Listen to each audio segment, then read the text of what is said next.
Hi friends, welcome to Sharu's edu tips. നമ്മൾ 10th പ്രിലിംസിൻ്റെ first സ്റ്റേജിൻ്റെ GK ക്വസ്റ്റ്യനും അനുബന്ധ വിവരങ്ങളുമാണ് പഠിച്ചുകൊണ്ടിരിക്കുന്നത്. ഇന്ന് ബാക്കി 10 ക്വസ്റ്റ്യൻ ആണ് നോക്കുന്നത്. 51ാമത്തെ ക്വസ്റ്റ്യൻ, കേരളത്തിലെ ആദ്യത്തെ റെയിൽപാത നിർമ്മിക്കപ്പെട്ട വർഷം. Option A 1841, option B 1851, option C 1861, option D 1871. ഇതിൻ്റെ ആൻസർ ഓപ്ഷൻ സി 1861. അപ്പോൾ 1861 മാർച്ച് 12-നാണ് കേരളത്തിൽ ആദ്യ റെയിൽപാത നിർമ്മിച്ചത്. ഇത് തിരൂർ മുതൽ ബേപ്പൂർ വരെയാണ്. 1861 മാർച്ച് 12-നാണ് കേരളത്തിൽ ആദ്യ റെയിൽപാത നിർമ്മിച്ചത്. തിരൂർ മുതൽ ബേപ്പൂർ വരെയാണ്. ഓപ്ഷനിൽ 1851 ഉണ്ട്. 1851 പ്രത്യേകത, ഇന്ത്യയിൽ ആദ്യ ടെലഗ്രാഫ് സംവിധാനം നിലവിൽ വന്നത് 1851 ഇത് കൽക്കട്ട, ഡയമണ്ട് ഹാർബർ നഗരങ്ങളെ തമ്മിലാണ് ബന്ധിപ്പിക്കുന്നത്. 1851 ഇന്ത്യയിൽ ആദ്യ ടെലഗ്രാഫ് സംവിധാനം നിലവിൽ വരുന്നത്.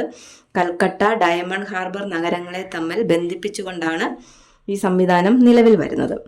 അതുപോലെ 1851 വൈകുണ്ഠസ്വാമികൾ അന്തരിക്കുന്നത്. വൈകുണ്ഠസ്വാമികൾ അന്തരിച്ച വർഷമാണ് 1851 ജൂൺ 3. ഓപ്ഷനിൽ 1871 ഉണ്ട്. 71 CV കുഞ്ഞിരാമൻ ജനിച്ചത്. CV കുഞ്ഞിരാമൻ ജനിച്ചത് 1871 ഫെബ്രുവരി 6 കൊല്ലം ജില്ലയിലെ മയ്യനാട് എന്ന ഗ്രാമത്തിലാണ് ജനിക്കുന്നത്. 1911 കേരള കൗമുദി പത്രം സ്ഥാപിക്കുന്നത് ഈ CV കുഞ്ഞിരാമനാണ്. 1871 ഫെബ്രുവരി 6 CV കുഞ്ഞിരാമൻ ജനിക്കുന്നത് കൊല്ലം ജില്ലയിലെ മയ്യനാടിൽ. അദ്ദേഹമാണ് കേരള കൗമുദി പത്രം സ്ഥാപിക്കുന്നത് 1911. അപ്പോൾ പറഞ്ഞ ക്വസ്റ്റ്യൻ, കേരളത്തിലെ ആദ്യത്തെ റെയിൽപാത നിർമ്മിക്കപ്പെട്ട വർഷം. അത് ഓപ്ഷൻ സി 1861 ഉത്തരം. അടുത്ത 52ാമത്തെ ക്വസ്റ്റ്യൻ, പയ്യന്നൂരിൽ വെച്ച് നടന്ന കോൺഗ്രസ് സമ്മേളനത്തിൻ്റെ അധ്യക്ഷൻ ആരായിരുന്നു? അത് option A Gandhiji, option B barrister D Prakashan, option C Jawaharlal Nehru, option D K Kelappan. ഇതിൻ്റെ answer option C Jawaharlal Nehru ആണ്. പയ്യന്നൂരിൽ വെച്ച് നടന്ന കോൺഗ്രസ് സമ്മേളനത്തിൻ്റെ അധ്യക്ഷൻ ജവഹർലാൽ നെഹ്റു ആണ്. ഈ സമ്മേളനം നടന്നതെന്നാണ്? 1928 നെഹ്റു അധ്യക്ഷത വഹിച്ചത്. ഇനി നമുക്ക് മലബാർ ജില്ലാ കോൺഗ്രസിനെ കുറിച്ച് നോക്കാം. 1916 പ്രഥമ മലബാർ ജില്ലാ കോൺഗ്രസ് സമ്മേളനം.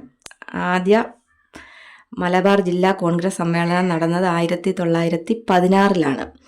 ഇതിൻ്റെ വേദി എന്ന് പറയുന്നത് പാലക്കാടാണ്. ഈ സമ്മേളനത്തിൻ്റെ അധ്യക്ഷ ആനി ബസന്റ് ആണ്. 1916 മലബാർ ജില്ലാ കോൺഗ്രസ് പ്രഥമ സമ്മേളനം നടക്കുന്നത് പാലക്കാടാണ്. അധ്യക്ഷ ആനി ബസന്റ്. രണ്ടാം മലബാർ ജില്ലാ കോൺഗ്രസ് സമ്മേളനം നടക്കുന്നത് 1917. 1917 രണ്ടാം ജില്ലാ കോൺഗ്രസ് സമ്മേളനം നടക്കുന്നത്. ഇതിൻ്റെ വേദി കോഴിക്കോടാണ്. ഇതിൻ്റെ അധ്യക്ഷൻ എന്ന് പറയുന്നത് CP രാമസ്വാമി അയ്യരാണ്. രണ്ടാം മലബാർ ജില്ലാ കോൺഗ്രസ് സമ്മേളനം 1917 കോഴിക്കോടാണ് വേദി. ഇതിൻ്റെ അധ്യക്ഷൻ CP രാമസ്വാമി അയ്യരാണ്. അതുപോലെ 1918 മൂന്നാം മലബാർ ജില്ലാ കോൺഗ്രസ് സമ്മേളനം നടക്കുന്നത്. ഇതിൻ്റെ വേദി എന്ന് പറയുന്നത് തലശ്ശേരിയാണ്. ഇതിൻ്റെ അധ്യക്ഷൻ അസീം അലി ഖാൻ ആണ്. അപ്പോൾ മൂന്നാം മലബാർ ജില്ലാ കോൺഗ്രസ് സമ്മേളനം നടക്കുന്ന വർഷം 1918. ഇതിൻ്റെ വേദി തലശ്ശേരി, അധ്യക്ഷൻ അസീം അലി ഖാൻ. അടുത്തത് നാലാം ജില്ലാ മലബാർ കോൺഗ്രസ് സമ്മേളനം. അത് നടക്കുന്ന വർഷം എന്ന് പറയുന്നത് 1919.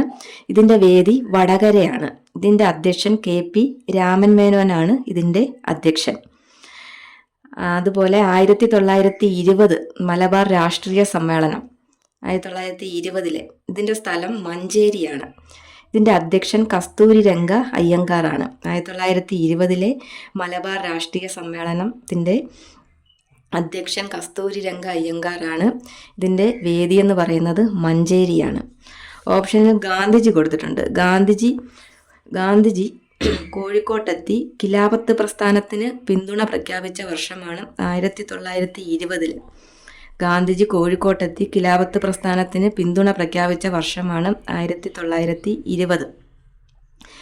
ഗാന്ധിജിയോടൊപ്പം കേരളത്തിലെത്തിയ ഖിലാഫത്ത് കമ്മിറ്റി നേതാവാണ് ഷൗക്കത്ത് അലി. ഷൗക്കത്ത് അലിയാണ് ഗാന്ധിജിയോടൊപ്പം കേരളത്തിലെത്തിയ വ്യക്തി.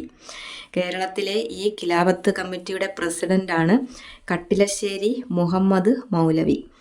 കേരളത്തിലെ ഖിലാഫത്ത് കമ്മിറ്റിയുടെ പ്രസിഡന്റാണ് കട്ടിലശ്ശേരി മുഹമ്മദ് മൗലവി. ഈ ഖിലാഫത്ത് കമ്മിറ്റിയുടെ സെക്രട്ടറി എന്ന് പറയുന്നത് മുഹമ്മദ് അബ്ദുറഹിമാൻ സാഹിബാണ് കേരളത്തിലെ ഖിലാഫത്ത് കമ്മിറ്റിയുടെ സെക്രട്ടറി. ഈ ഖിലാഫത്ത് പ്രസ്ഥാനം ഏറ്റവും കൂടുതൽ ശക്തി പ്രാപിച്ച സ്ഥലം എന്ന് പറയുന്നത് മലബാറാണ്. മലബാറിലാണ് ഏറ്റവും കൂടുതൽ ശക്തി പ്രാപിച്ചത്.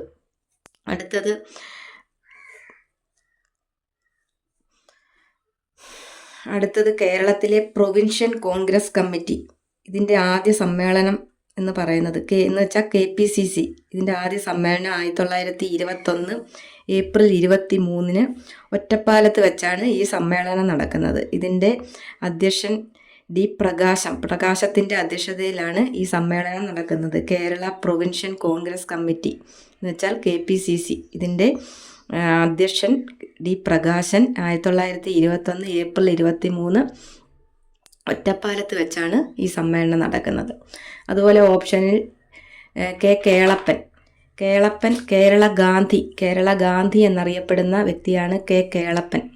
വൈക്കം സത്യാഗ്രഹം, ഗുരുവായൂർ സത്യാഗ്രഹത്തിൻ്റെയൊക്കെ പ്രധാന നേതാവായിരുന്നു K. കേളപ്പൻ. അതുപോലെ NSSൻ്റെ സ്ഥാപക പ്രസിഡൻ്റാണ് K. കേളപ്പൻ. ഇന്ത്യക്ക് സ്വാതന്ത്ര്യം ലഭിക്കുമ്പോൾ KPCCയുടെ പ്രസിഡന്റ് K. കേളപ്പനായിരുന്നു. കേരളത്തിലെ ഉപ്പ് സത്യാഗ്രഹത്തിനൊക്കെ നേതൃത്വം നൽകിയ വ്യക്തിയാണ് K. കേളപ്പൻ. K. കേളപ്പൻ കേരള ഗാന്ധി എന്നറിയപ്പെടുന്നു. വൈക്കം സത്യാഗ്രഹം, ഗുരുവായൂർ സത്യാഗ്രഹം ഇതിൻ്റെയൊക്കെ പ്രധാന നേതാവ് K. കേളപ്പനാണ്. NSSൻ്റെ സ്ഥാപക പ്രസിഡൻ്റാണ് K. കേളപ്പൻ. ഇന്ത്യക്ക് സ്വാതന്ത്ര്യം ലഭിക്കുമ്പോൾ KPCC പ്രസിഡന്റ് ആരായിരുന്നു? K. കേളപ്പനായിരുന്നു. അതുപോലെ കേരളത്തിൽ ഉപ്പ് സത്യാഗ്രഹത്തിന് നേതൃത്വം നൽകിയ വ്യക്തിയാണ് K. കേളപ്പൻ. അന്നേരം 52ാമത്തെ ക്വസ്റ്റ്യൻ ആണ് പറഞ്ഞത്, പയ്യന്നൂരിൽ വെച്ച് നടന്ന കോൺഗ്രസ് സമ്മേളനത്തിൻ്റെ അധ്യക്ഷൻ ആരായിരുന്നു? അതിൻ്റെ answer option C Jawaharlal Nehru ആണ് ആൻസർ. അടുത്ത 53ാമത്തെ ക്വസ്റ്റ്യൻ, തിരുവിതാംകൂറിലെ രാഷ്ട്രീയ പ്രക്ഷോഭവുമായി ബന്ധമില്ലാത്തതാണ് ചോദിച്ചേക്കുന്നത്. ബന്ധമില്ലാത്തത് ഏതാണ്? അതിനകത്ത് ഓപ്ഷൻ A പുന്നപ്ര വയലാർ സമരം, ഓപ്ഷൻ B നിവർത്തന പ്രക്ഷോഭം, option C Malayali memorial, option D Keezhariyur bomb case. ഇതിൻ്റെ answer option D Keezhariyur bomb കേസാണ്.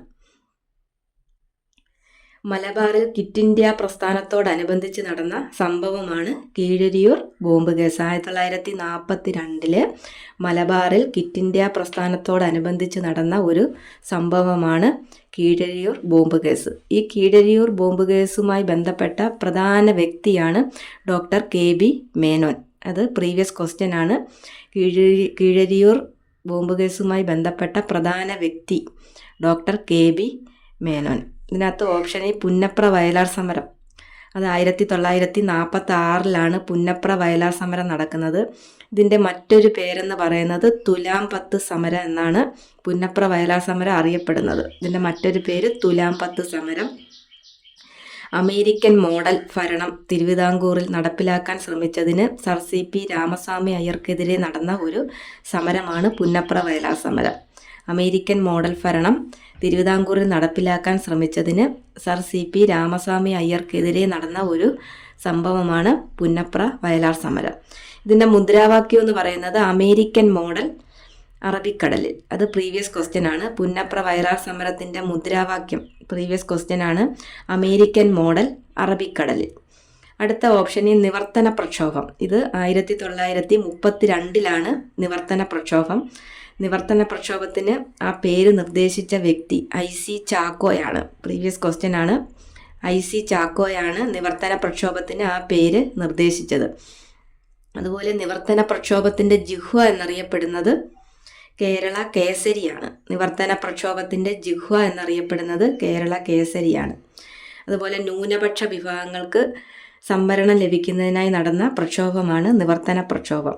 ന്യൂനപക്ഷ വിഭാഗങ്ങൾക്ക് സംവരണമൊക്കെ ലഭിക്കുന്നതിന് വേണ്ടി നടന്ന ഒരു പ്രക്ഷോഭമാണ് നിവർത്തന പ്രക്ഷോഭം. അതുപോലെ ട്രാവൻകൂർ പബ്ലിക് സർവീസ് കമ്മീഷൻ രൂപം കൊള്ളാൻ കാരണമായ പ്രക്ഷോഭം ഏതാണെന്ന് പരീക്ഷയ്ക്ക് ചോദിച്ചിട്ടുണ്ട്. അതും നിവർത്തന പ്രക്ഷോഭമാണ്. ട്രാവൻകൂർ പബ്ലിക് സർവീസ് കമ്മീഷൻ രൂപം കൊള്ളാൻ കാരണമായ പ്രക്ഷോഭം ഏത്? അതും നിവർത്തന പ്രക്ഷോഭമാണ് 1932. അതുപോലെ ഓപ്ഷന് മലയാളി മെമ്മോറിയൽ. മലയാളി മെമ്മോറിയൽ തിരുവിതാംകൂറിലെ അഭ്യസ്ത വിദ്യരായ ജനങ്ങൾക്ക് ഗവൺമെൻറ് സ്ഥാപനങ്ങളിലൊക്കെ ജോലി ലഭിക്കണം എന്ന ആവശ്യത്തോടെ തിരുവിതാംകൂറിലെ ജനങ്ങൾ സമർപ്പിച്ച ഒരു നിവേദനമാണ് മലയാളി മെമ്മോറിയൽ. ഇതിന് നേതൃത്വം നൽകിയ വ്യക്തിയാണ് ബാരിസ്റ്റർ GP പിള്ള. മലയാളി മെമ്മോറിയലിന് നേതൃത്വം നൽകിയത് ബാരിസ്റ്റർ GP പിള്ളയാണ്. ഈ മലയാളി മെമ്മോറിയൽ സമർപ്പിക്കപ്പെട്ടത് ആർക്കാ? ശ്രീമൂലം തിരുനാളിനാണ് മലയാളി മെമ്മോറിയൽ സമർപ്പിക്കപ്പെട്ടത്. മലയാളി മെമ്മോറിയൽ ശ്രീമൂലം തിരുനാളിന് സമർപ്പിച്ച വർഷം പ്രീവിയസ് ക്വസ്റ്റ്യൻ ആണ്. 1891 ജനുവരി 1 സമർപ്പിച്ചത്. ഇതിൽ ആദ്യം ഒപ്പുവെച്ചത് KP ശങ്കരമേനോനാണ്. മലയാളി മെമ്മോറിയലിൽ ആദ്യം ഒപ്പുവെച്ചത് KP ശങ്കരമേനോൻ. മൂന്നാമത് ഒപ്പുവെച്ചത് ഡോക്ടർ പൽപ്പു. അത് പ്രീവിയസ് ക്വസ്റ്റ്യൻ ആണ്. ഇതിനകത്ത് മൊത്തം 1028 പേരാണ് ഒപ്പുവെച്ചത്. ഇത് മലയാളി മെമ്മോറിയൽ എഴുതി തയ്യാറാക്കിയത് CV രാമൻപിള്ളയാണ് എഴുതി തയ്യാറാക്കിയത്. ഈ മലയാളി മെമ്മോറിയലിൻ്റെ മുദ്രാവാക്യം തിരുവിതാംകൂറുകാർക്ക് പ്രീവിയസ് ക്വസ്റ്റ്യൻ ആണ്. തിരുവിതാംകൂറുകാർക്ക് മലയാളി മെമ്മോറിയലിൻ്റെ മുദ്രാവാക്യമാണ്. അപ്പോൾ 53ാമത്തെ ക്വസ്റ്റ്യൻ ആണ് പറഞ്ഞത് തിരുവിതാംകൂറിലെ രാഷ്ട്രീയ പ്രക്ഷോഭവുമായി ബന്ധമില്ലാത്തത്. ഓപ്ഷൻ A പുന്നപ്ര വയലാർ സമരം, ഓപ്ഷൻ B നിവർത്തന പ്രക്ഷോഭം, option C Malayali memorial, option D Keezhariyur bomb case. ഇതിൻ്റെ answer option C Keezhariyur bomb case. അടുത്ത 54ാമത്തെ ക്വസ്റ്റ്യൻ ആണ് വൈക്കം സത്യാഗ്രഹത്തിന് നേതൃത്വം വഹിച്ചിരുന്നത് ആരായിരുന്നു? Option A TK Madhavan, option B AK Gopalan, option C Mannath Padmanabhan, option D P Krishna Pillai. ഇതിൻ്റെ answer option A TK Madhavan. TK Madhavan Vaikom സത്യാഗ്രഹം 1924 മാർച്ച് 30 ഈ വൈക്കം സത്യാഗ്രഹം നടക്കുന്നത്. ഇന്ത്യയിൽ അയിത്തത്തിനെതിരായി നടന്ന ആദ്യത്തെ സംഘടിത കലാപമാണ് വൈക്കം സത്യാഗ്രഹം. ഈ വൈക്കം സത്യാഗ്രഹം വൈക്കം മഹാദേവ ക്ഷേത്രത്തിന് ചുറ്റുമുള്ള വഴികളിലൂടെ സഞ്ചാര സ്വാതന്ത്ര്യത്തിനായി നടത്തിയ ഒരു പ്രക്ഷോഭമായിരുന്നു വൈക്കം സത്യാഗ്രഹം. ഈ സത്യാഗ്രഹം ആരംഭിച്ച വ്യക്തികൾ കുഞ്ഞാപ്പി, ബാഹുലേയൻ, ഗോവിന്ദ പണിക്കർ ഇവരായിരുന്നു ഇത് ആരംഭിച്ചത്. ഇതിൻ്റെ പ്രധാന നേതാക്കളെന്ന് പറയുന്നത് TK മാധവനെ, KP കേശവമേനോനൊക്കെ ആയിരുന്നു പ്രധാന നേതാക്കൾ. മറ്റ് നേതാക്കൾ CV കുഞ്ഞിരാമന്, K കേളപ്പൻ, മന്നത്ത് പത്മനാഭൻ, ചങ്ങനാശ്ശേരി പരമേശ്വരൻ പിള്ള, കൊരൂർ നീലകണ്ഠപിള്ളയൊക്കെയാണ് മറ്റ് നേതാക്കൾ. അപ്പോൾ വൈക്കം സത്യാഗ്രഹത്തിന് നേതൃത്വം വഹിച്ചിരുന്നത് TK മാധവനാണ്. 1924 മാർച്ച് 30 വൈക്കം സത്യാഗ്രഹം ആരംഭിച്ചത്. ഇന്ത്യയിൽ അയിത്തത്തിനെതിരായി നടന്ന ആദ്യത്തെ സംഘടിത കലാപമാണ് വൈക്കം സത്യാഗ്രഹം. ഇതിനകത്ത് മന്നത്ത് പത്മനാഭൻ വൈക്കം സത്യാഗ്രഹത്തെ അനുകൂലിച്ച് വൈക്കത്ത് നിന്നും തിരുവനന്തപുരത്തേക്ക് സവർണജാഥ സംഘടിപ്പിച്ച വ്യക്തിയാണ് മന്നത്ത് പത്മനാഭൻ. ഈ ഗാന്ധിജിയുടെ നിർദ്ദേശപ്രകാരമാണ് മന്നത്ത് പത്മനാഭൻ്റെ നേതൃത്വത്തിൽ സവർണജാഥ സംഘടിപ്പിക്കുന്നത്. അപ്പോൾ സവർണജാഥ വൈക്കം സത്യാഗ്രഹത്തോടനുബന്ധിച്ച് വൈക്കത്ത് നിന്നും തിരുവനന്തപുരത്തേക്ക് സവർണജാഥ സംഘടിപ്പിച്ച വ്യക്തി മന്നത്ത് പത്മനാഭനാണ്. ഗാന്ധിജിയുടെ നിർദ്ദേശപ്രകാരമാണ് ഈ സവർണജാഥ മന്നത്ത് പത്മനാഭൻ്റെ നേതൃത്വത്തിൽ നടക്കുന്നത്.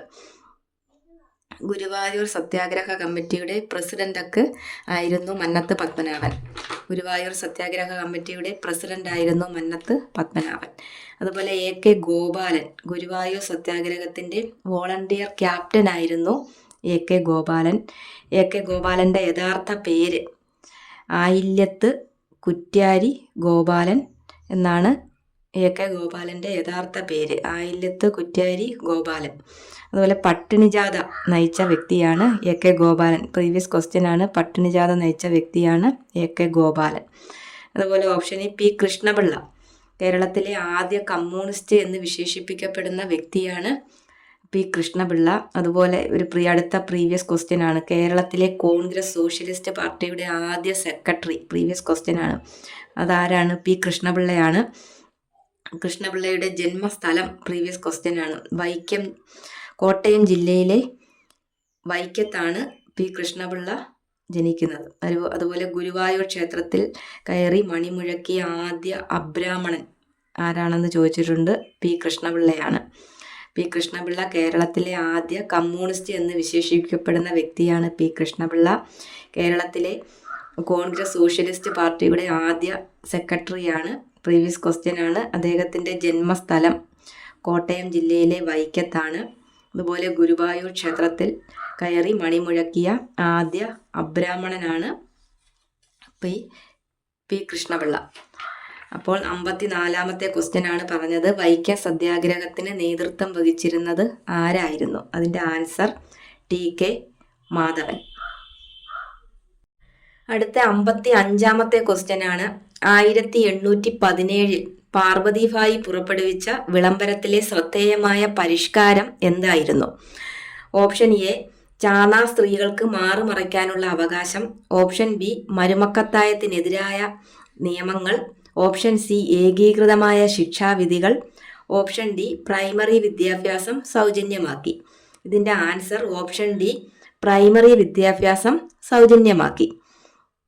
ഈ റാണി ഗൗരി പാർവതിഭായ് തിരുവിതാംകൂറിൽ ജാതി മത ഭേദമന്യേ വീട് ഓടുമേയാനുള്ള അവകാശം നൽകിയത് റാണി ഗൗരി പാർവതിഭായ് ആണ്. തിരുവിതാംകൂറിൽ ജാതി മത ഭേദമന്യേ വീട് ഓടുമേയാനുള്ള അവകാശം.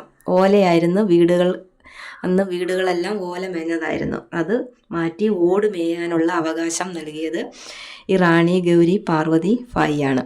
അതുപോലെ പ്രീവിയസ് ക്വസ്റ്റ്യൻ ആണ്, തിരുവിതാംകൂറിൽ വിദ്യാഭ്യാസം സർക്കാരിൻ്റെ ചിലവിൽ നൽകണമെന്ന് വിളംബരം ചെയ്തത് ഈ റാണി ഗൗരി പാർവതിഭായ് ആണ്. അതൊരു പ്രീവിയസ് ക്വസ്റ്റ്യൻ ആണ്. തിരുവിതാംകൂറിൽ വിദ്യാഭ്യാസം സർക്കാരിൻ്റെ ചിലവിൽ നൽകണമെന്ന് വിളംബരം ചെയ്തത് ആരാണ്? റാണി ഗൗരി പാർവതിഭായ് ആണ്. അതുപോലെ 1816 LMS ലണ്ടൻ മിഷൻ സൊസൈറ്റി ഇത് നാഗർകോവിൽ ആരംഭിച്ചപ്പോൾ തിരുവിതാംകൂർ ഭരണാധികാരി റാണി ഗൗരി പാർവതിഭായ് ആണ്. അതുപോലെ അടുത്ത ഒരു പ്രീവിയസ് ക്വസ്റ്റ്യൻ ആണ്, ഊഴിയം വേല നിർത്തലാക്കിയ ഭരണാധികാരി ആര്? അത് റാണി ഗൗരി പാർവതിഭായ് ആണ്. ഊഴിയം വേല എന്താണ്? ഈ ഊഴിയം വേല ശമ്പളമില്ലാത്ത ജോലി ചെയ്യണം, ശമ്പളമില്ല, വേതനമില്ല, പൈസയില്ല, ജോലി ചെയ്യണം, അത് നിർത്തലാക്കി. അതിനെയാണ് ഊഴിയം വേല. ഇത് നിർത്തലാക്കിയ ഭരണാധികാരിയാണ് റാണി ഗൗരി പാർവതിഭായ്. അത് പ്രീവിയസ് ക്വസ്റ്റ്യൻ ആണ്. അതുപോലെ പാർവതി പുത്തനാർ എന്താണ്? ഈ പാർവതി പുത്തനാർ അത് വേളി കായൽ മുതൽ കഠിനകുളം കായൽ വരെ ജലപാത നിർമ്മിച്ചത് പാർവതിഭായ് ആണ്. അതാണ് ഈ പാർവതി പുത്തനാർ നിർമ്മിച്ചത് റാണി ഗൗരി പാർവതിഭായ് ആണ്. അതുപോലെ ഓപ്ഷൻ ഈ ചാന്നാർ സ്ത്രീകൾക്ക് മാറുമറയ്ക്കാനുള്ള അവകാശം കൊടുത്തിട്ടുണ്ട്. അത് ആരുമായി ബന്ധപ്പെട്ടതാണ്? അത് വൈകുണ്ഠസ്വാമിയുമായി ബന്ധപ്പെട്ടതാണ്. ചാന്നാർ ലഹള അല്ലെങ്കിൽ മേൽമുണ്ട് സമരം എന്നൊക്കെ അറിയപ്പെടും. ഇതിന് പ്രചോദനം നൽകിയ ആത്മീയ നേതാവാണ് വൈകുണ്ഠസ്വാമികൾ. ഈ സമത്വ സമാജം 1836 സമത്വ സമാജം സ്ഥാപിച്ചത് വൈകുണ്ഠസ്വാമിയാണ്. അപ്പോൾ ചാന്നാർ ലഹളയ്ക്ക്, മേൽമുണ്ട് സമരം ഇതിന് പ്രചോദനം നൽകിയ ആത്മീയ നേതാവ്, മാറുമറയ്ക്കാനുള്ള അവകാശം നേടിയെടുക്കാൻ പ്രചോദനം നൽകിയ നവോത്ഥാന നായകനാണ് വൈകുണ്ഠസ്വാമികൾ. സമത്വ സമാജമൊക്കെ സ്ഥാപിച്ച വ്യക്തിയാണ് 1836. അതുപോലെ ഓപ്ഷൻ ഈ മരുമക്കത്തായത്തിനെതിരായ നിയമങ്ങൾ. അത് മരുമക്കത്തായം നിർത്തലാക്കി മക്കത്തായം കൊണ്ടുവന്നത് എന്ന് വെച്ചാൽ നായർ റെഗുലേഷൻ നിയമം, ഇതിൻ്റെ ആക്ട് പാസ്സാക്കിയത് റാണി സേതു ലക്ഷ്മിഭായ് ആണ്. 1925 മരുമക്കത്തായം നിർത്തലാക്കി ഇത് റാണി സേതു ലക്ഷ്മിഭായ് 1925. അതുപോലെ ദേവദാസി സമ്പ്രദായം നിർത്തലാക്കിയത് പ്രീവിയസ് ക്വസ്റ്റ്യൻ ആണ്. ദേവദാസി സമ്പ്രദായം നിർത്തലാക്കിയത് റാണി സേതു ലക്ഷ്മിഭായ് ആണ്. അതുപോലെ മൃഗബലി, ദേവസ്വം ക്ഷേത്രങ്ങളിലൊക്കെ മൃഗബലി നിരോധിച്ചത് റാണി സേതു ലക്ഷ്മിഭായ് ആണ്. അന്നേരം 55-ാമത്തെ ക്വസ്റ്റ്യനാണ് പറയുന്നത് 1817 പാർവതിഭായ് പുറപ്പെടുവിച്ച വിളംബരത്തിലെ ശ്രദ്ധേയമായ പരിഷ്കാരം എന്തായിരുന്നു? ഇതിൻ്റെ ആൻസർ പ്രൈമറി വിദ്യാഭ്യാസം സൗജന്യമാക്കി എന്നതാണ് ആൻസർ. അടുത്ത ക്വസ്റ്റ്യൻ 56-ാമത്തെ ക്വസ്റ്റ്യനാണ്. യോഗക്ഷേമ സഭ രൂപീകരിക്കുന്നതിന് നേതൃത്വം നൽകിയത് ആര്? Option A Mannath Padmanabhan, option B V T. Bhattathiripad, option C Vaikundaswamikal, option D Vagbhatananda. ഇതിൻ്റെ answer option B V T. Bhattathiripad. V T. Bhattathiripad അദ്ദേഹത്തിൻ്റെ യഥാർത്ഥ പേര് വെള്ളിത്തിരുത്തി താഴത്തുമനയിൽ രാമൻ ഭട്ടതിരിപ്പാടെന്നാണ് വി.ടി. ഭട്ടതിരിപ്പാടിൻ്റെ യഥാർത്ഥ പേര്. വെള്ളിത്തിരുത്തി താഴത്തുമനയിൽ രാമൻ ഭട്ടതിരിപ്പാട്. യോഗക്ഷേമ സഭയ്ക്ക് നേതൃത്വം നൽകിയ വ്യക്തിയാണ് വി.ടി. ഭട്ടതിരിപ്പാട്. ഈ യോഗക്ഷേമ സഭ സ്ഥാപിതമായ വർഷം 1908 ജനുവരി 31 യോഗക്ഷേമ സഭ സ്ഥാപിച്ചത്. ഈ യോഗക്ഷേമ സഭയുടെ ആപ്തവാക്യം പ്രീവിയസ് ക്വസ്റ്റ്യൻ ആണ്, നമ്പൂതിരിയെ മനുഷ്യനാക്കുക. അതുപോലെ അതിൻ്റെ മുഖപത്രം ചോദിച്ചിട്ടുണ്ട്, മംഗളോദയം. യോഗക്ഷേമ സഭയുടെ മുഖപത്രമാണ് മംഗളോദയം. ഇതിൻ്റെ ആപ്തവാക്യം നമ്പൂതിരിയെ മനുഷ്യനാക്കുക എന്നതാണ്. അന്നേരം യോഗക്ഷേമ സഭ രൂപീകരിക്കുന്നതിന് നേതൃത്വം നൽകിയത് വി.ടി. ഭട്ടതിരിപ്പാട്. ഓപ്ഷനിൽ മന്നത്ത് പത്മനാഭൻ. മന്നത്ത് പത്മനാഭൻ ജനിക്കുന്നത് 1878 ജനുവരി 2 മന്നത്ത് പത്മനാഭൻ ചങ്ങനാശ്ശേരി ജില്ലയിലെ പെരുന്നയിലാണ് ജനിക്കുന്നത്. ഈ ജനുവരി 2 മന്നൻ ജയന്തിയായി ആഘോഷിക്കുന്നു. മന്നത്ത് പത്മനാഭൻ ജനിക്കുന്നത് 1878 ജനുവരി 2 മന്നൻ ജയന്തി. പ്രീവിയസ് ക്വസ്റ്റ്യൻ ആണ്. അതുപോലെ പ്രീവിയസ് ക്വസ്റ്റ്യൻ ആണ്, ഭാരത കേസരി എന്നറിയപ്പെടുന്നു. അതുപോലെ കേരളത്തിൻ്റെ മദൻ മോഹൻ മാളവ്യ എന്നറിയപ്പെടുന്ന നവോത്ഥാന നായകനാണ് മന്നത്ത് പത്മനാഭൻ. ഇങ്ങനെ വിശേഷിപ്പിച്ചത് ആരാ? സർദാർ കെ.എം. പണിക്കരാണ് മന്നത്ത് പത്മനാഭനെ മദൻ മോഹൻ മാളവ്യ എന്ന് വിശേഷിപ്പിച്ചത്. അതുപോലെ മന്നത്ത് പത്മനാഭൻ്റെ ആത്മകഥ പ്രീവിയസ് ക്വസ്റ്റ്യൻ ആണ്, എൻ്റെ ജീവിത സ്മരണകൾ. എൻ്റെ ജീവിത സ്മരണകൾ മന്നത്ത് പത്മനാഭൻ്റെ ആത്മകഥ. അതുപോലെ വിമോചന സമരം 1959 ജനുവരി 12 വിമോചന സമരം നയിച്ചത് മന്നത്ത് പത്മനാഭനാണ്. മന്നത്ത് പത്മനാഭൻ 1878 ജനുവരി 2 ചങ്ങനാശ്ശേരിയിലെ പെരുന്നയിലാണ് ജനനം. ജനുവരി 2 മന്നൻ ജയന്തിയായി ആഘോഷിക്കുന്നു. അതുപോലെ ഭാരത കേസരി, കേരളത്തിൻ്റെ മദൻ മോഹൻ മാളവ്യ എന്നൊക്കെ അറിയപ്പെടുന്നത് മന്നത്ത് പത്മനാഭനാണ്. കേരളത്തിൻ്റെ മദൻ മോഹൻ മാളവ്യ എന്ന് മന്നത്ത് പത്മനാഭനെ വിശേഷിപ്പിച്ചത് സർദാർ കെ.എം. പണിക്കരാണ്. മന്നത്ത് പത്മനാഭൻ്റെ ആത്മകഥ എൻ്റെ ജീവിത സ്മരണകൾ. അതുപോലെ വിമോചന സമരം 1959 ജനുവരി 12 വിമോചന സമരത്തിന് നേതൃത്വം നൽകിയത് മന്നത്ത് പത്മനാഭനാണ്. അടുത്തത് ഓപ്ഷനിൽ വൈകുണ്ഠസ്വാമികൾ. വൈകുണ്ഠസ്വാമികളുടെ ജന്മസ്ഥലം പ്രീവിയസ് ക്വസ്റ്റ്യൻ ആണ്, സ്വാമിത്തോപ്പ്. കന്യാകുമാരി ജില്ലയിലെ സ്വാമിത്തോപ്പിലാണ് വൈകുണ്ഠസ്വാമികൾ ജനിക്കുന്നത്.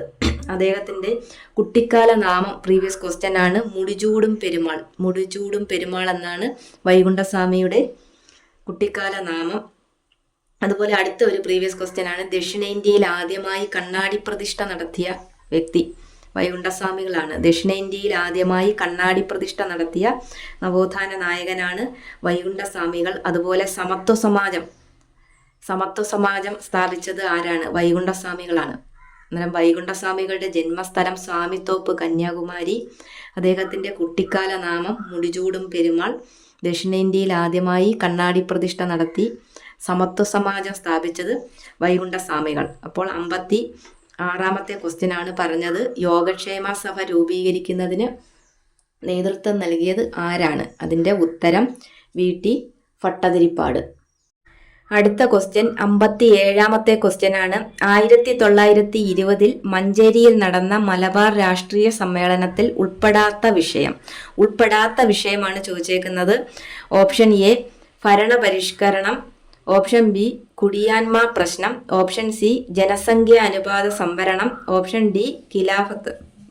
ഇതിൻ്റെ ആൻസർ ഓപ്ഷൻ സി ജനസംഖ്യ അനുപാത സംവരണമാണ് ഉൾപ്പെടാത്ത വിഷയം. ഉൾപ്പെടുന്ന വിഷയം ഭരണപരിഷ്കരണം, കുടിയാന്മാർ പ്രശ്നം, ഖിലാഫത്ത്. 57ാമത്തെ ക്വസ്റ്റ്യനാണ് പറഞ്ഞത്. 1920 മഞ്ചേരിയിൽ നടന്ന മലബാർ രാഷ്ട്രീയ സമ്മേളനത്തിൽ ഉൾപ്പെടാത്ത വിഷയം ജനസംഖ്യ അനുപാത സംവരണം. അടുത്ത 58ാമത്തെ ക്വസ്റ്റ്യനാണ് മലയാള ഭാഷയിലെ ആദ്യ നിഘണ്ടു ആരുടെ സംഭാവനയായിരുന്നു? Option A doctor Angelos Francis, option B Arnos Pathiri, option C Benjamin Bailey, option D doctor Hermann Gundert. ഇതിൻ്റെ answer option B Arnos Pathiri. അടുത്തത് ഡോക്ടർ ഹെർമൻ ഗുണ്ടർട്ട്. അദ്ദേഹം മലയാളത്തിലെ ആദ്യ പത്രമായ രാജ്യസമാചാരം ആരംഭിച്ച വ്യക്തിയാണ് ഡോക്ടർ ഹെർമൻ ഗുണ്ടർട്ട്. 1847 ജൂണിലാണ് ഈ പത്രം, മലയാളത്തിലെ ആദ്യ പത്രം രാജ്യസമാചാരം ആരംഭിക്കുന്നത്. തലശ്ശേരിയിലെ ഇല്ലിക്കുന്ന് പ്രസ് എന്ന സ്ഥലത്ത് നിന്നാണ്, പ്രസ്സിലാണ് ഇത് ആരംഭിക്കുന്നത്. അതുപോലെ മലയാളത്തിലെ രണ്ടാമത്തെ വർത്തമാന പത്രമായ പശ്ചിമോദയം, ഇതും പ്രസിദ്ധീകരിക്കുന്നത് ഹെർമൻ ഗുണ്ടർട്ടാണ് ആരംഭിക്കുന്നത്. 1847 ഇത് ഒക്ടോബറിലാണ്. ഇതും തലശ്ശേരി ഇല്ലിക്കുന്നിൽ നിന്നാണ് പ്രസിദ്ധീകരിക്കുന്നത്. അപ്പോൾ ഡോക്ടർ ഹെർമൻ ഗുണ്ടർട്ട് മലയാളത്തിലെ ആദ്യ പത്രമായ രാജ്യസമാചാരം ആരംഭിച്ച വ്യക്തിയാണ് ഡോക്ടർ ഹെർമൻ ഗുണ്ടർട്ട്. അതുപോലെ മലയാളത്തിലെ രണ്ടാമത്തെ വർത്തമാന പത്രമായ പശ്ചിമോദയം ആരംഭിക്കുന്ന വ്യക്തിയും ഡോക്ടർ ഹെർമൻ ഗുണ്ടർട്ടാണ്. ഇത് രണ്ടും തലശ്ശേരി ഇല്ലിക്കുന്ന് പ്രസ്സിൽ നിന്നാണ് ആരംഭിക്കുന്നത്. അതുപോലെ ബെഞ്ചമിൻ ബെയ്ലി, അദ്ദേഹം മലയാള ഭാഷയിൽ അച്ചടിക്കപ്പെട്ട ആദ്യ മാഗസിൻ ജ്ഞാനനിക്ഷേപം ആരംഭിക്കുന്നത് ബെഞ്ചമിൻ ബെയ്ലിയാണ്. മലയാള ഭാഷയിൽ അച്ചടിക്കപ്പെട്ട ആദ്യ മാഗസിൻ എന്നറിയപ്പെടുന്നത് ജ്ഞാനനിക്ഷേപം, ഇത് ആരംഭിക്കുന്നത് ബെഞ്ചമിൻ ബെയ്ലിയാണ്. ഇതാണ് മലയാളത്തിലെ മൂന്നാമത്തെ മലയാള പത്രമാണ് ഈ ജ്ഞാനനിക്ഷേപം. ഇത് 1848 CMS പ്രസ് കോട്ടയത്ത് നിന്നാണ് ഇത് ആരംഭിക്കുന്നത്. ബെഞ്ചമിൻ ബെയ്ലി മലയാള ഭാഷയിൽ അച്ചടിക്കപ്പെട്ട ആദ്യ മാഗസിൻ ജ്ഞാനനിക്ഷേപം. അതുപോലെ ഡോക്ടർ ആഞ്ചലോസ് ഫ്രാൻസിസ്, അദ്ദേഹം മലയാളത്തിലെ ആദ്യത്തെ വ്യാകരണ ഗ്രന്ഥം എഴുതിയ വ്യക്തിയാണ് ഡോക്ടർ ആഞ്ചലോസ് ഫ്രാൻസിസ്. മലയാളത്തിലെ ആദ്യത്തെ വ്യാകരണ ഗ്രന്ഥം എഴുതിയത് ഡോക്ടർ ആഞ്ചലോസ് ഫ്രാൻസിസ്. അപ്പോൾ 58ാമത്തെ ക്വസ്റ്റ്യനാണ് പറഞ്ഞത് മലയാള ഭാഷയിലെ ആദ്യ നിഘണ്ടു ആരുടെ സംഭാവനയായിരുന്നു? അർണോസ് പാതിരി. അടുത്ത ക്വസ്റ്റ്യൻ 59ാമത്തെ ക്വസ്റ്റ്യനാണ്. 1809 കുണ്ടറ വിളംബരം പുറപ്പെടുവിച്ചത് ആര്? Option A Pazhassiraja, option B Paliyath Achan, option C Veluthampi Dalawa, option D Marthandavarma. ഇതിൻ്റെ answer option C Veluthampi Dalawa. Veluthampi ദളവയാണ് 1809 കുണ്ടറ വിളംബരം പുറപ്പെടുവിച്ചത്. അതിനകത്ത് ഓപ്ഷൻ എ പഴശ്ശിരാജ കൊടുത്തിട്ടുണ്ട്. പഴശ്ശിരാജ യഥാർത്ഥ നാമം കോട്ടയം കേരളവർമ്മ പഴശ്ശിരാജ എന്നാണ് യഥാർത്ഥ നാമം. ബ്രിട്ടീഷ് രേഖകളിലൊക്കെ പൈച്ചി രാജ, കൊട്ടിയോട്ട് രാജ എന്നൊക്കെ അറിയപ്പെടുന്നത് ഈ പഴശ്ശിരാജയാണ്. അത് പ്രീവിയസ് ക്വസ്റ്റ്യൻ ആണ്. പൈച്ചി രാജ, കൊട്ടിയോട്ട് രാജ എന്നൊക്കെ അറിയപ്പെടുന്നത് പഴശ്ശിരാജയാണ്. അദ്ദേഹത്തിൻ്റെ കാലഘട്ടം എന്ന് പറയുന്നത് 1793 മുതൽ 1805 വരെയാണ് പഴശ്ശിരാജയുടെ കാലഘട്ടം. 1793 മുതൽ 1805 വരെ. അതുപോലെ ഒന്നാം പഴശ്ശി വിപ്ലവം നടന്നത് 1793 മുതൽ 1797 വരെയാണ് ഒന്നാം പഴശ്ശി വിപ്ലവം നടന്നത്. ഈ ഒന്നാം പഴശ്ശി വിപ്ലവത്തിൻ്റെ പ്രധാന കേന്ദ്രം പുരളിമല, കണ്ണൂർ. പ്രീവിയസ് ക്വസ്റ്റ്യൻ ആണ്. ഒന്നാം പഴശ്ശി വിപ്ലവത്തിൻ്റെ പ്രധാന കേന്ദ്രം പുരളിമല, കണ്ണൂരാണ്. ഈ ഒന്നാം പഴശ്ശി വിപ്ലവത്തിൻ്റെ പ്രധാന കാരണം പ്രീവിയസ് ക്വസ്റ്റ്യൻ ആണ്. ബ്രിട്ടീഷുകാരുടെ തെറ്റായ നികുതി പരിഷ്കാരങ്ങളാണ് ഈ ഒന്നാം പഴശ്ശി വിപ്ലവം ഉണ്ടാകാൻ ഉള്ള കാരണം. അതുപോലെ രണ്ടാം പഴശ്ശി വിപ്ലവം, അത് 1800 മുതൽ 1805 വരെയാണ് രണ്ടാം പഴശ്ശി വിപ്ലവം നടന്നത്. ഈ രണ്ടാം പഴശ്ശി വിപ്ലവത്തിൻ്റെ പെട്ടെന്നുണ്ടായ കാരണമെന്ന് പറയുന്നത് ബ്രിട്ടീഷുകാർ വയനാട് പിടിച്ചെടുക്കാൻ ശ്രമിച്ചതാണ് രണ്ടാം പഴശ്ശി വിപ്ലവത്തിന് പെട്ടെന്നുണ്ടായ കാരണം. അതുപോലെ ഈ പഴശ്ശിരാജ വെടിയേറ്റ് മരിച്ചത് 1805 നവംബർ 30-നാണ് പഴശ്ശിരാജാവ് വെടിയേറ്റ് മരിച്ചത്. അപ്പോൾ പഴശ്ശിരാജ, അദ്ദേഹത്തിൻ്റെ യഥാർത്ഥ നാമം കോട്ടയം കേരളവർമ്മ പഴശ്ശിരാജ എന്നാണ്. അതുപോലെ ബ്രിട്ടീഷ് രേഖകളിലൊക്കെ പഴിച്ചി രാജ, കൊട്ടിയോട്ടി രാജ എന്നൊക്കെ അറിയപ്പെടുന്നു. ഈ പഴശ്ശിരാജയുടെ കാലഘട്ടം എന്ന് പറയുന്നത് 1793 മുതൽ 1805 വരെയാണ്. അതുപോലെ ഒന്നാം പഴശ്ശി വിപ്ലവം 1793 മുതൽ 1797 വരെയാണ് ഒന്നാം പഴശ്ശി വിപ്ലവം. ഒന്നാം പഴശ്ശി വിപ്ലവത്തിൻ്റെ പ്രധാന കേന്ദ്രം പുരളിമല, കണ്ണൂരാണ്. ഈ ഒന്നാം പഴശ്ശി വിപ്ലവത്തിൻ്റെ കാരണം എന്ന് പറയുന്ന ബ്രിട്ടീഷുകാരുടെ തെറ്റായ നികുതി പരിഷ്കാരങ്ങളാണ് ഇതിൻ്റെ കാരണം. അതുപോലെ രണ്ടാം പഴശ്ശി വിപ്ലവം 1800 മുതൽ 805 വരെയാണ്. അതിന് രണ്ടാം പഴശ്ശി വിപ്ലവത്തിൻ്റെ പെട്ടെന്നുണ്ടായ കാരണമെന്ന് പറയുന്ന ബ്രിട്ടീഷുകാർ വയനാട് പിടിച്ചെടുക്കാൻ ശ്രമിച്ചതാണ് പെട്ടെന്നുണ്ടായ കാരണം.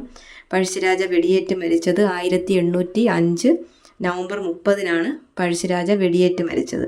ഇതിൽ മാർത്താണ്ഡവർമ്മ കൊടുത്തിട്ടുണ്ട്. മാർത്താണ്ഡവർമ്മ 1741 ആഗസ്റ്റ് 10-നാണ് കുളച്ചൽ യുദ്ധം.